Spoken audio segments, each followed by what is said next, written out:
Hello, my spider friends. This video is a request. It was a request from my best friend who asked me to do something, probably not what I'm actually going to end up doing, but he did ask me to do something involving Stephen King. Um, I have a bit of a, should we phrase it as a love-hate relationship with Stephen King. Um, when I like one of his works, I really like it. And when I dislike one of his works, I really dislike it. Like, the man himself, I have so much respect for. This is like, I want to make this very clear right at the start. This is like not really to do with the man himself, Stephen King. I really respect him. Purely, he's so prolific. Like obviously he's not like the same levels as Isaac Asimov, but he is a very hardworking and prolific writer, and that alone is worthy of a massive amount of respect. Um, if you yourself are an inspiring writer, I cannot stress this enough, buy Stephen King's On Writing because it is one of the best books about writing that you will ever read. It is so good. Um, so I have a massive amount of respect for Stephen King. It's just when I like one of his stories, I really like it, and when I dislike one of his stories, I really dislike it.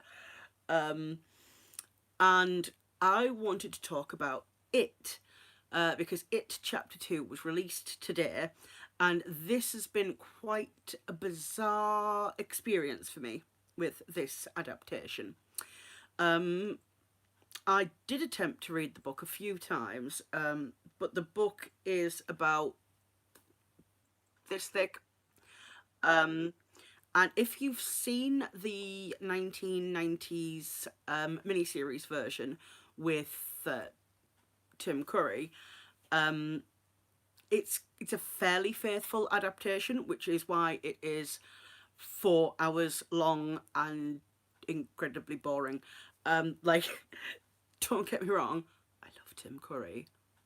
I really love Tim Curry, and um, the opening scene, the opening scene. Oh my god, with Georgie, and like, hi, Georgie, do you want a balloon?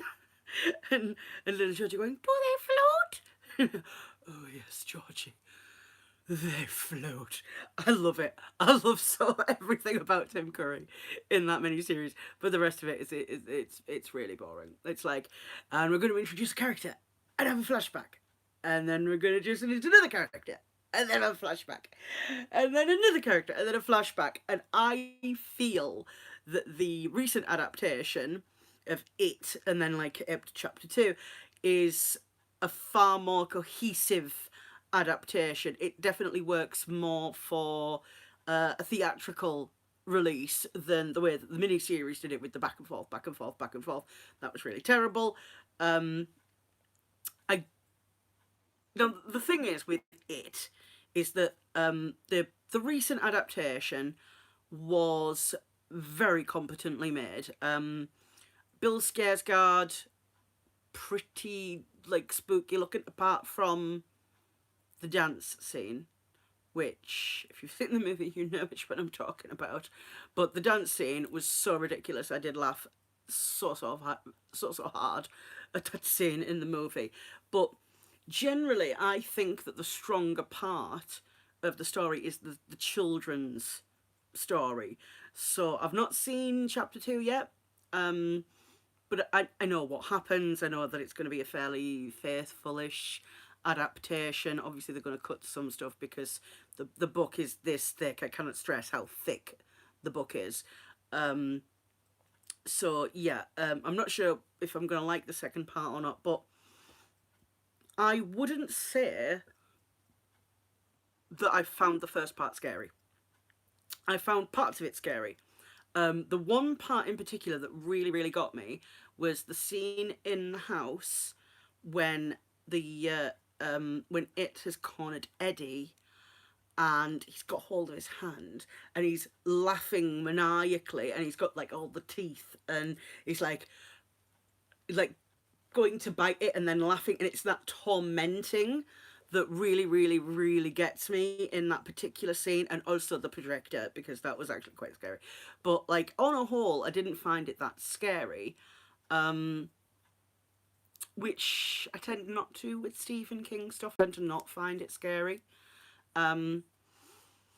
So I've been a bit conflicted about this particular adaptation, because on the one hand it is very well made, and I very much like the costume choices and the updating of the setting, and the casting I thought was very good. I just don't think it's that scary. But you may feel quite differently, but I don't find clowns scary. And one thing I was discussing with a friend was that it would have been interesting, because in the novel it's a bit more clear that Pennywise is a shapeshifter and it's just one of its forms, and I don't think they made that clear enough in the recent remake. And we thought it might have been more interesting if Pennywise had appeared differently to the children, like depending on which child was looking at him, but that might have been a bit visually confusing, but that would have been like quite a cool idea. Um, so yeah, we were looking at like the It stuff, and me and my friend were talking, and he wanted to know my opinion on some certain Stephen King works that I'd read and I'd seen the adaptations of, and he hadn't, because he'd seen nothing. And, and he was like, "You should do a video," because he likes it when I explain the plots of things. He thinks it's really funny when I do it. I don't think it's really that funny, but he tends to find it very amusing. So this video is really just for him. In the background, you may be able to see a few Stephen King references behind me. Um, some of the books, some of my collection, not all of them, nowhere near all of them. Like these are just ones that happened to be to hand when I started filming. Um, this I just got, and I love it. I love it. I saw it in a shop. It was £45. This, this little set, right? Oops. What you get in the set? Oh no! Oh, I've knocked everything over. What you get in the set is you get a balloon, a little balloon, a little floating balloon. Do they float?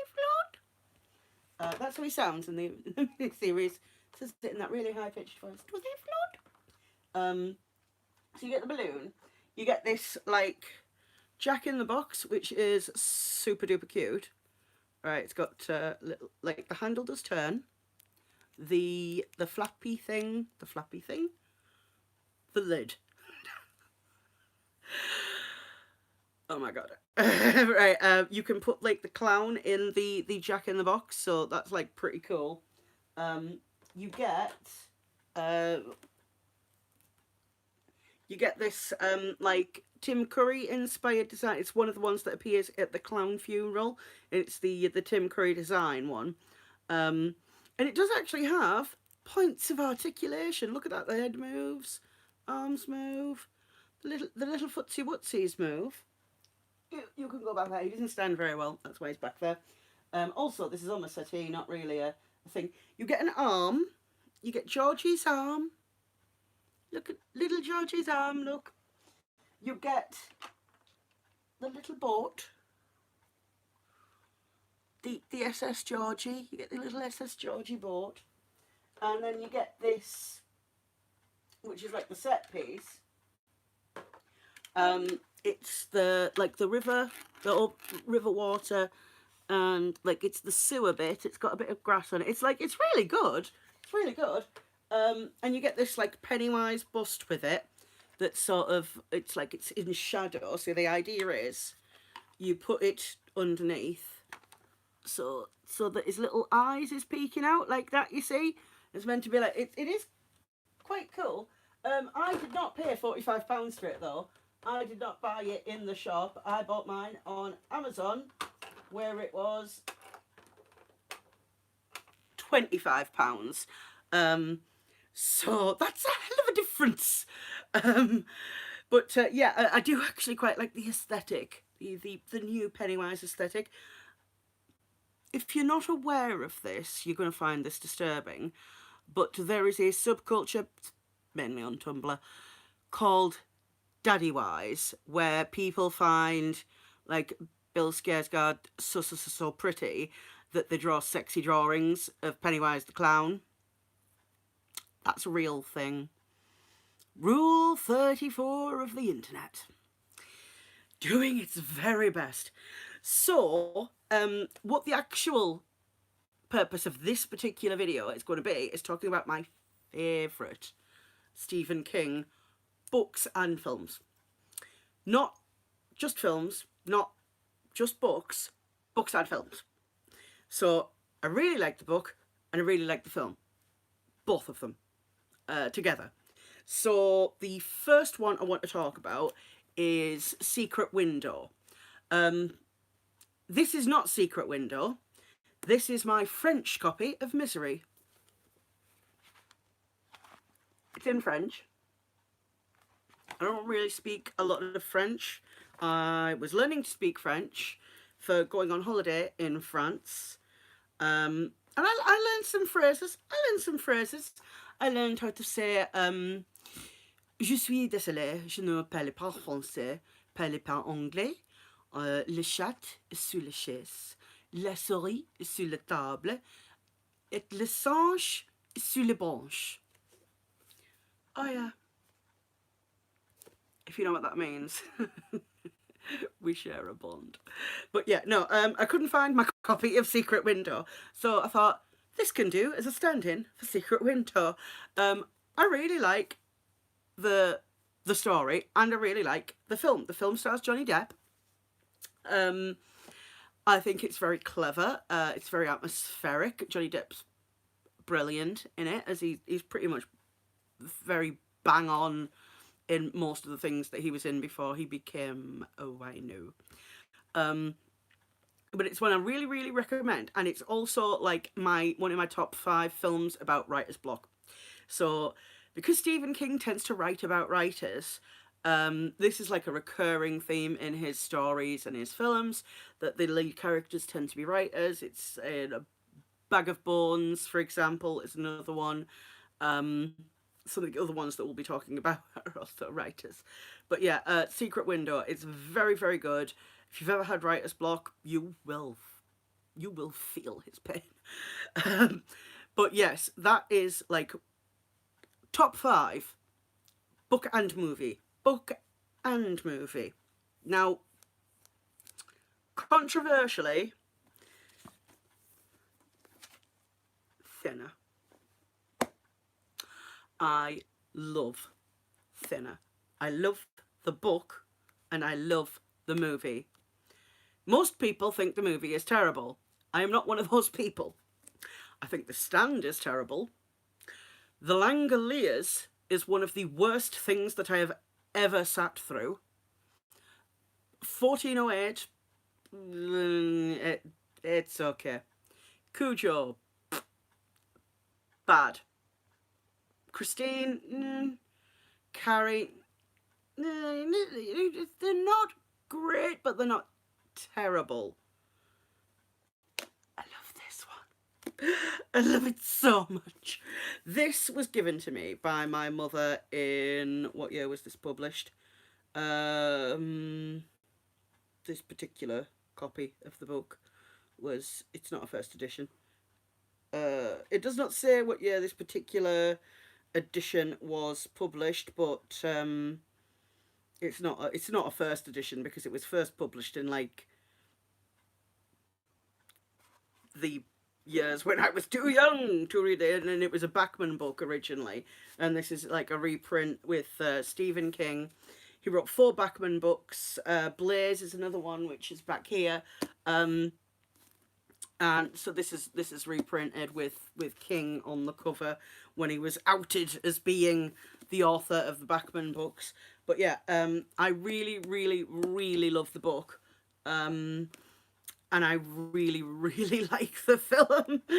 And I know that people don't like it. I know people go, it's really bad, but I don't know. There's something about it. It really sucks me in. It's like, it's one of those horror stories where I'm into it all the way through. Whenever I start reading it again, I'll just read it all the way through.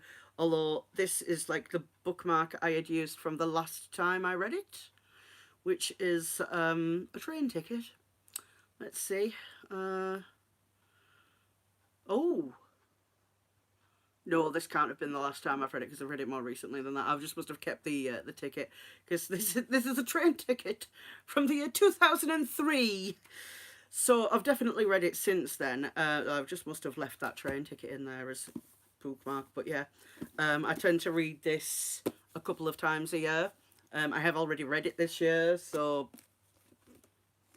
why on earth is that train ticket in there then? I don't know. But yeah, I love Thinner. I really love it, and this is my only copy, which is very unusual for me because normally when I like a book a lot, I get multiple copies of it. I've got so many copies of Jurassic Park. I'm just wondering now because I'm doing like the front facing camera. Is this backwards? I'll find out whenever you watch the video. So the next one, again, controversial opinion because of the ending change, but it was The Mist. This is not The Mist. This is my travel copy of Misery. This is the copy that I take with me if I am travelling somewhere and I want to take Misery with me. The reason it's my travel copy is because it's got a bit of a bendy spine. It's got a little bit of water damage on it. You may see some little bits of paper. These are like bookmarks of my favourite bits. Because sometimes I just want to pick it up and reread my favourite parts. So, like, what's the first bit? Where have I got the first bookmark? This is, we're going to be talking about The Mist, not Misery. Ignore me. I just get really excited about Misery. Anyway, The Mist. The reason it's controversial is because in the, in Skeleton Crew, which is the collection of short stories, which I couldn't find, but I do have, like, at least 2 copies of, in the Skeleton Crew's collection of short stories, and The Mist is a novella inside that. It's quite a long story.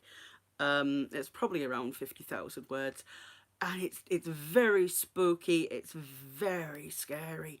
The idea of being like trapped in the supermarket and not having any idea what's going on, and the mist outside, and the spidery creatures, and the acid squirting things. And Frank Darabont made the movie, and he changed the ending.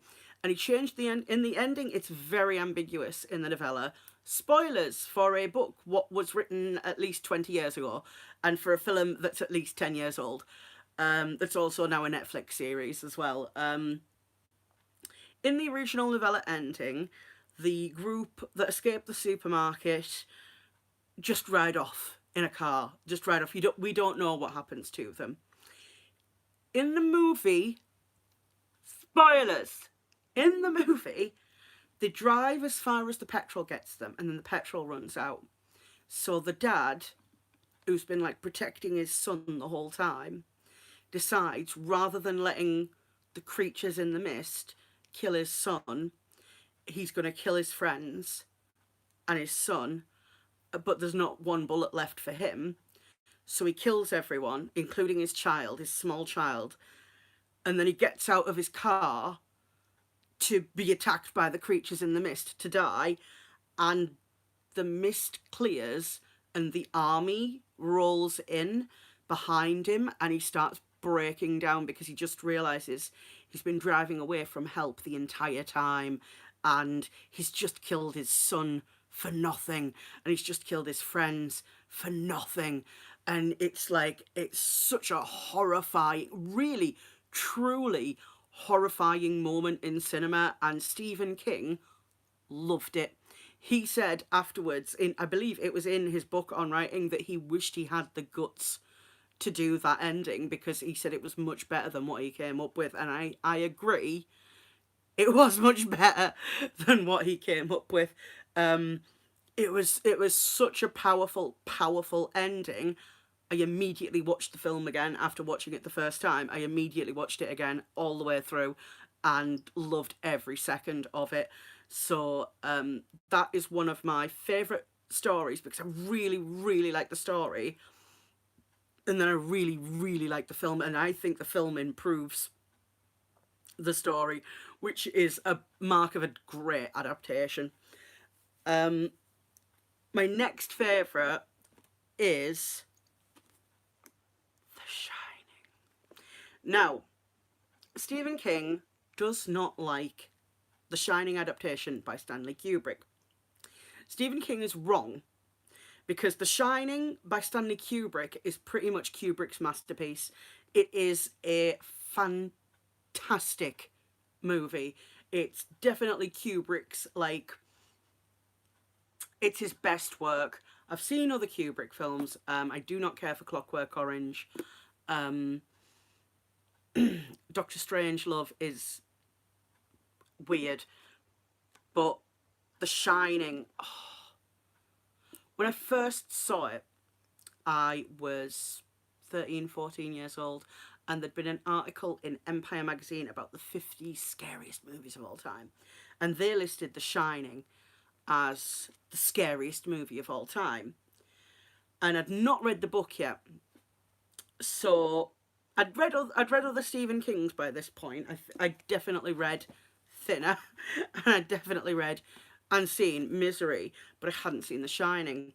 So I got The Shining, and it had just been um like re-released, I believe, because it was at the time when they were like re-releasing a lot of older movies that had never been released, like The Exorcist, in the UK because of all weird video nasties laws. Story for another time. So I watched The Shining and I was like, wow, that was terrible. I didn't appreciate it at all.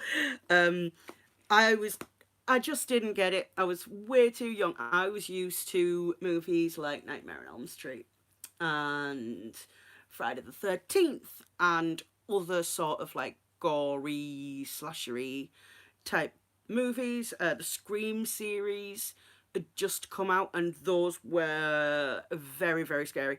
I remember watching Scream for the first time and then hearing the landline ring and jumping up incredibly scared.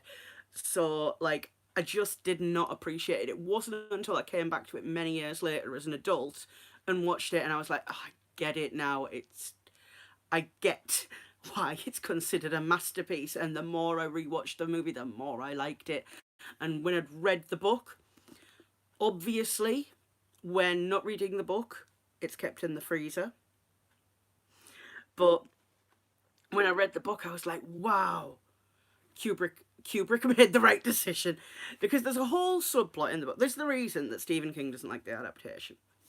There's a whole subplot in the book about Jack being like an alcoholic, and this thing about the boiler, and it's not a hedge maze, it's like these animal topiaries that come to life. And I think that the decisions that Kubrick made were for the better. It improved the story.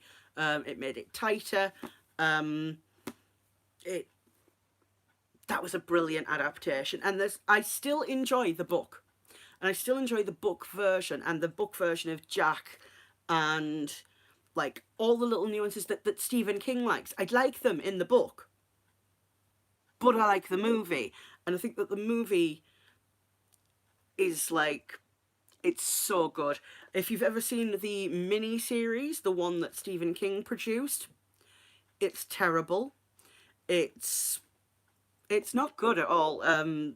So really, the Stanley Kubrick version is the best version of The Shining. They're probably going to end up remaking it at some point because that's what Hollywood does, and Stephen King's having a moment right now.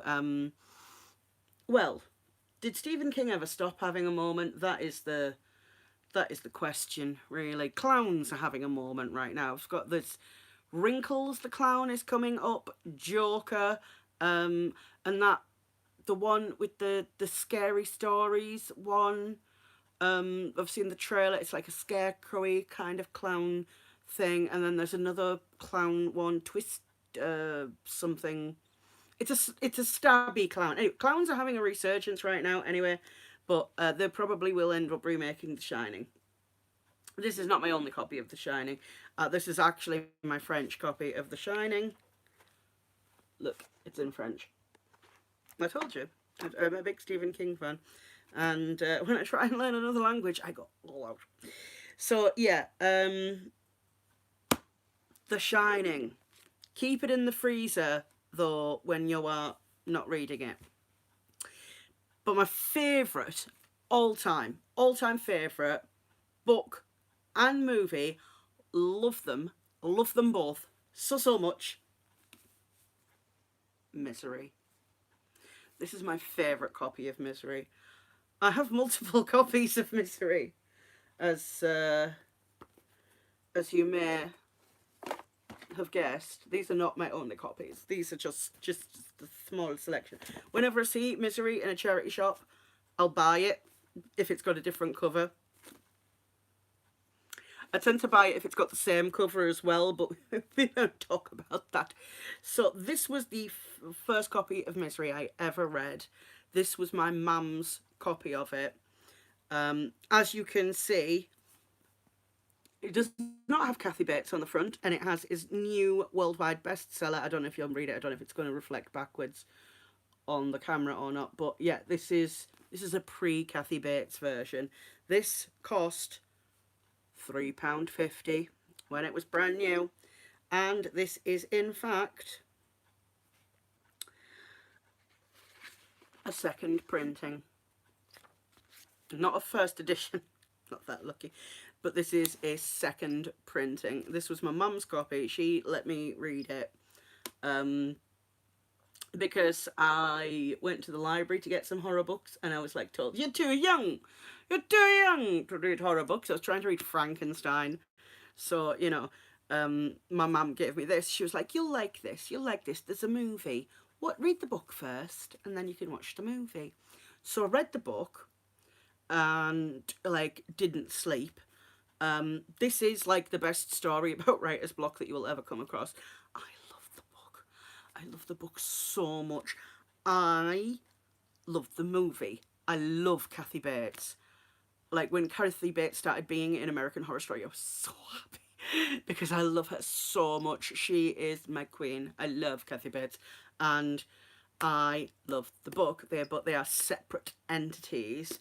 The only complaint I have about the movie, the one complaint I have about the movie, is that the ending isn't as good as the book. And as Secret Window once said, the ending is the most important part of the story. You see, in the movie, when Paul is trying to escape at the end, you know, spoilers for a book that was published in 1987. When Paul is escaping from Kathy Bates at the end of the movie, he burns the book that he's been writing. In the book, he keeps it. He doesn't burn it, and he burns like a fake copy because he realizes that it's the best thing he's ever written. And then he goes and publishes it. And I liked that. I liked that ending so much more than him burning the book and then escaping. I really liked the idea because Paul in the book's a little slimy. He's a little bit like, he does drugs and he talks about like having like random sex with different women, and he's a bit of an alkie, and I liked that about him. I still really love the movie. I still like James Caan. I just, like Stephen King said, well, the guy I wrote isn't James Caan, but I love it so much. I love that when you get to the chapters that are actually covering him writing Misery's Return, there's actually just massive bits of the book that Paul is writing. Like, you get to read Misery's Return, which is, like, it's mental. Stephen King famously hated on Twilight.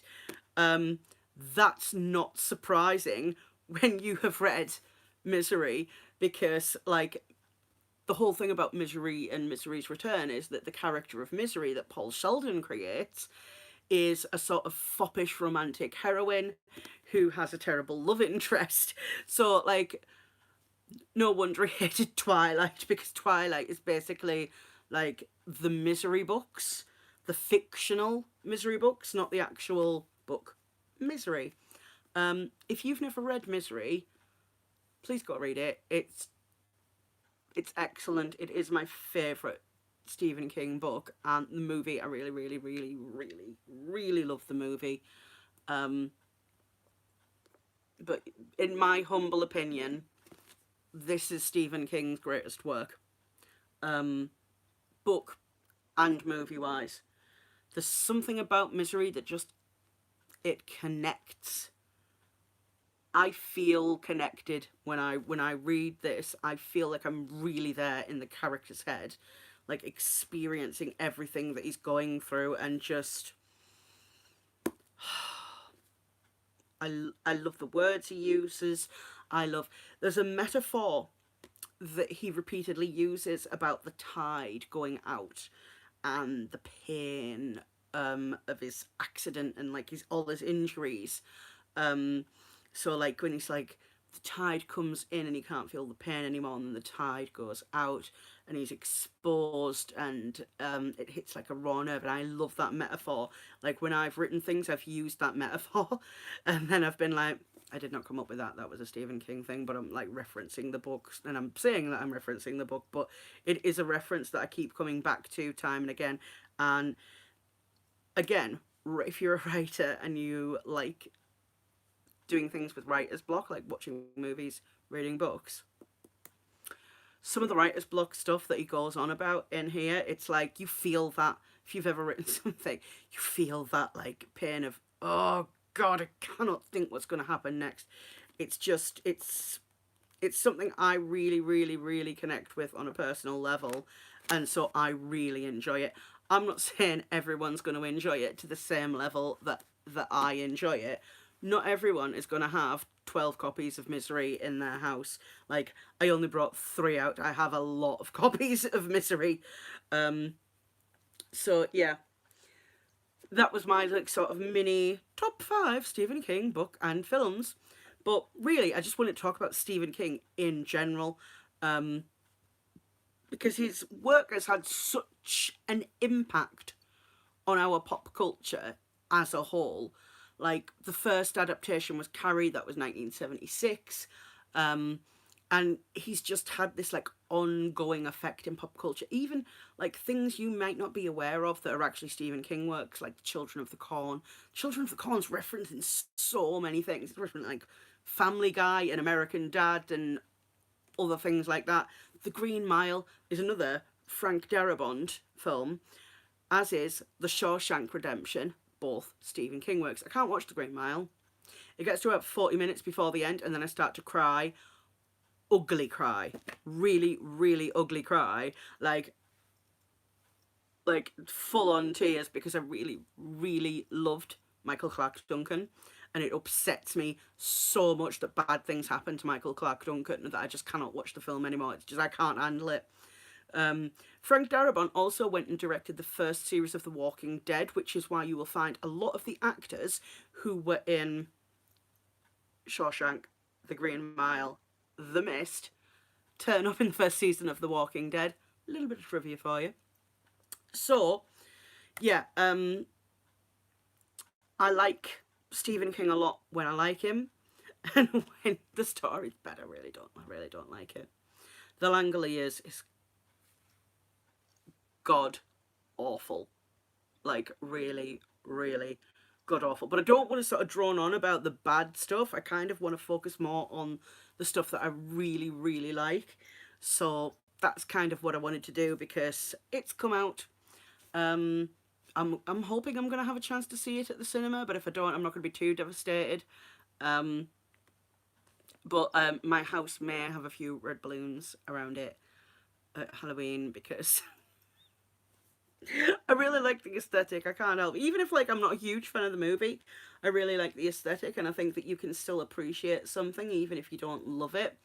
And I don't love it, but I can still appreciate it. I mean, the fact that my house is filled with tarantulas is also really, really going to help the Halloween decorations this year. Um, Also, I thought that I had found the escaped tarantula that lives in my house, because when I went to retrieve a couple of copies of the books from the bookshelves, there was like a load of webbing all around, and I was like, oh my god, this must be from the tarantula. This is really strong, really thick webbing. No, I found the spider that was doing the webbing. I'm not joking, right? This spider, I can't even show you how small it was because I can't make a hole that small with my fingers. It was tiny. It was like a pinprick of a spider, and it had done all this webbing all over my books. And I was just like, how? How have you, you tiny little thing, done all of this when there's been a tarantula living in my living room for several months now with no sign of it anywhere? So it's one of them things, I guess. It's one of them things. I want to thank you very much for indulging me and watching this. If indeed you stuck it out to the end, which, David, if you did not stick it out to the end when you asked me to make this video, you will be punished. You will be punished by me making you watch the worst Stephen King adaptations. If you would like to see me do a video about the worst Stephen King adaptations, leave a comment down below. Of course, I'll have to go manually turn on the comments because for some reason YouTube won't do that to my videos. It's very, very odd. I'm also going to kill all these flipping crickets that won't shut up. I'm going to switch to roaches. I've made the decision. For the bigger ones, I'm going to switch to roaches. The small ones, I'll still use crickets. Thanks for watching. If you'd like to see more of this, let me know. Also, shout out, you're going to get a better one the next time I do a video, but Melanie, thank you very much. I just got your letter today. But I will do more next time on a more relevant video that you might have actually watched, because I don't know who might have stuck through this all the way through unless they also really, really like Misery. Who knows? Right, now I'm going to attempt to end the video.